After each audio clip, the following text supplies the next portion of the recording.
Dear Patriots, before the news starts, please subscribe to our patriotic channel by clicking the subscribe button. Give us a thumbs up to this video. Don't forget to leave your opinion below in the comments section. Share the news on Facebook and Twitter so your friends see it. Thank you. Sarah Sanders asked if Trump is racist. What she said next made the whole room shiver. White House Press Secretary Sarah Huckabee Sanders puts up with some much crap from the liberal press. She was recently asked if Jemele Hill's comment that President Trump was a white supremacist was a fireable offense. "I think that is one of the more outrageous comments that anyone could make," Sanders said. "It is certainly something that I think would be a fireable offense by ESPN. ESPN hasn't fired her. They just reprimanded Hill and put out the following statement. The comments on Twitter from Jemele Hill regarding the president do not represent the position of ESPN, the network said in a statement. We have addressed this with Jemele and she recognizes her actions were inappropriate." Curt Schilling was fired for making transphobic comments on Facebook, but Jemele has been given the go-ahead to say racist things about our sitting president. Share this if you think young Jemele should be fired. This is why nobody wants to watch ESPN anymore. They have gone fully idiotic and spit more political opinions than they do sport facts. Spread this everywhere and let's show ESPN that we the people of the United States are tired of this racism.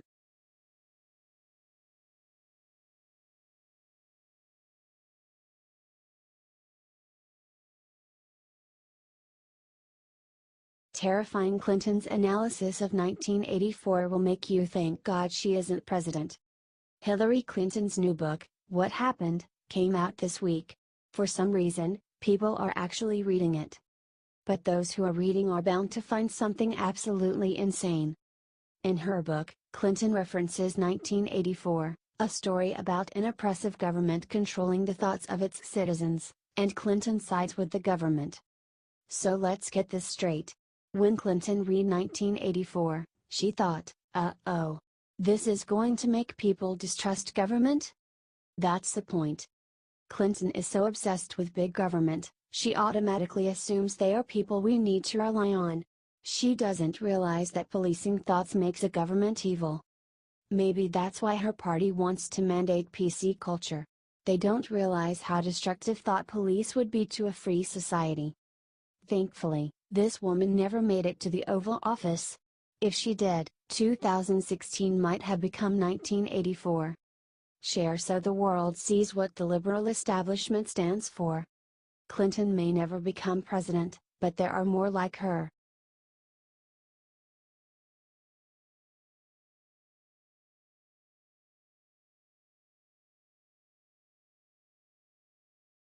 Trump just gave this little boy the surprise of a lifetime, and the media is blacking it out.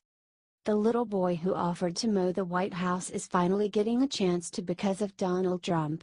According to Sarah Huckabee Sanders, Frank from Falls Church, Virginia, is set to mow the White House lawn this Friday. Here's the video below. Frank is 10 years old and he'll be working with groundskeeping crew to mow the Rose Garden lawn. He'll work with the groundskeeping crew here at the White House and will help cut the grass at the Rose Garden, she said. The president is committing to keeping the American dream alive for kids, like Frank, and we're all looking forward to having him here. Sanders read Frank's letter at the press briefing last month. He offered his services and even offered to bring his own fuel and batteries for the equipment. Even though I'm only 10, I would like to show the nation what young people like me are ready for, the letter read. God bless this young man.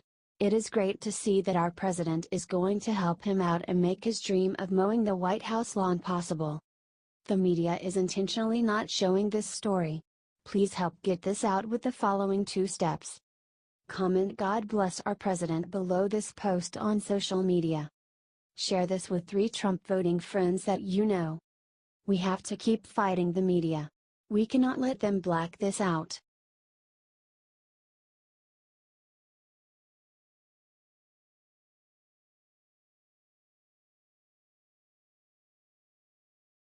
Hail Mary. Trump and the GOP just teamed up to do something totally insane today.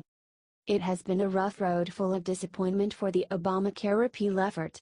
3 senators opposed the scanny repeal in August, tanking bill and frustrating President Trump and his supporters. It looks like hope could be on the horizon, however, as 2 Republican senators are crafting a new Obamacare replacement. Lindsey Graham, SC, and Bill Cassidy, LA, introduced a bill on Wednesday that would repeal Obamacare and give block grants to individual states, which would then decide how to pay for health care.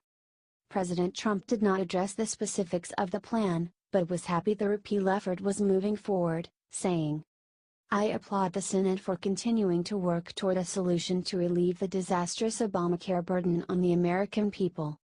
As I have continued to say, inaction is not an option, and I sincerely hope that Senators Graham and Cassidy have found a way to address the Obamacare crisis. The bill must be introduced in 17 days to be passed with a simple majority. Later plans would have to be passed with 60 votes, which would be extremely difficult given the resistance in the Democratic Party.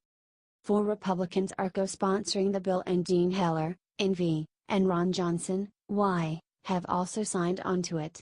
John McCain, Oz, who cast the deciding vote against the scanny repeal, has also signaled his approval of the new bill.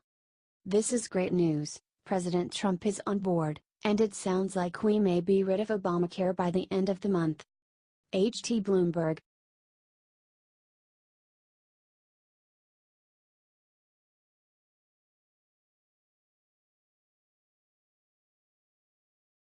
Susan Rice just admitted the sick thing she did to Trump's campaign during the election. So it turns out that Susan Rice is exactly the liar we all knew she was. It turns out she lied when she told CNN earlier this year that she did not unmask Donald Trump campaign staff during the election. Well, forget that, because she just gave a private testimony to the House Intelligence Committee, and guess what? She admitted that she did unmask Trump campaign members during the election. But wait, why all? There's more. Rice claimed her reason for unmasking Trump officials was not because of Russia. Instead, it was because she was investigating why a Prince of the United Arab Emirates was visiting with Kushner, Bannon, and Flynn without telling Obama first.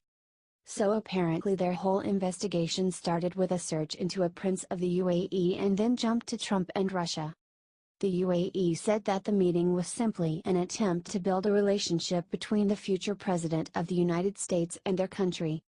If Rice and Obama were hiding something like this, though, it makes you wonder what else they could be hiding. Hell, here is the actual interview where Rice claims she didn't do the unmasking that she admitted to today. The media is trying to spin this story and make it against Trump. It is not against Trump. This is either her caught in a lie or the predecessor to something bigger than Watergate for the entire Obama admin.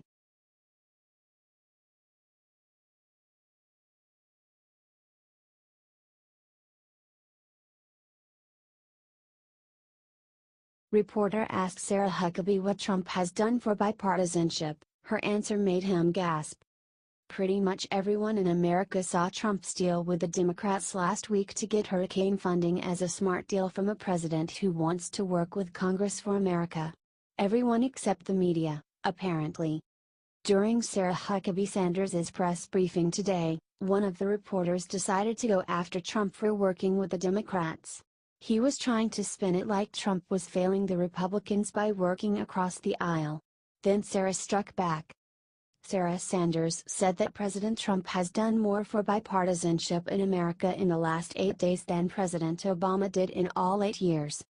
She told the bloodthirsty reporters in the WH briefing room. This president is negotiating on behalf of the American people, exactly what he was elected to do.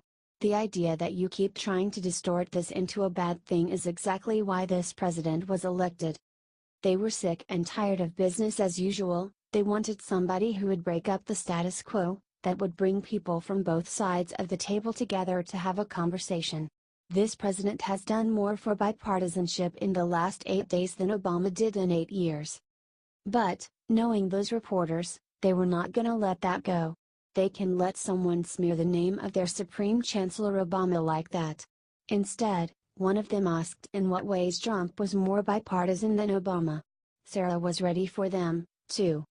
I'm basing that on the fact he's actually willing to sit down with members of the opposite party, something that President Obama rarely did and certainly didn't listen to members of the opposite party. I can't think of a single time where he made a deal with anyone from the opposite side, from beyond the Democrat Party.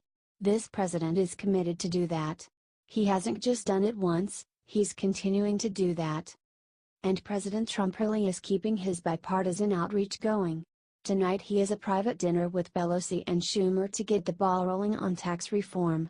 Thank God we finally have a president who works for and with all Americans, not just his party. Share this if you are proud of what Trump's doing.